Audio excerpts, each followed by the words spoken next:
Today the hearing happened, Yeah.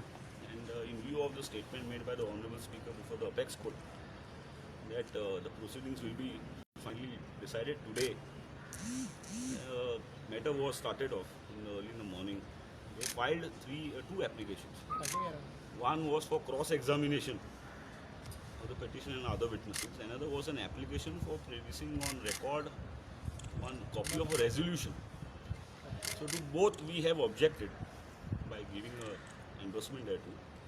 And the Honorable Speaker has been kind enough to hear us today on merits of the matter, and now the matter is reserved for orders. Now we wait for the outcome, and then we decide the next. So how long it will take? That will depend upon the Honorable Speaker. That we can't contemplate. We have done our best. But the Speaker decides. But court has told to dispose of matter today. That is what the inference and that is what the contemplation we draw. But then ultimately, see, the Speaker is a constitutional authority. So let's hope.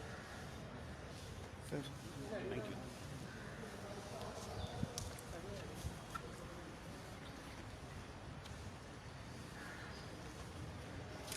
Bye.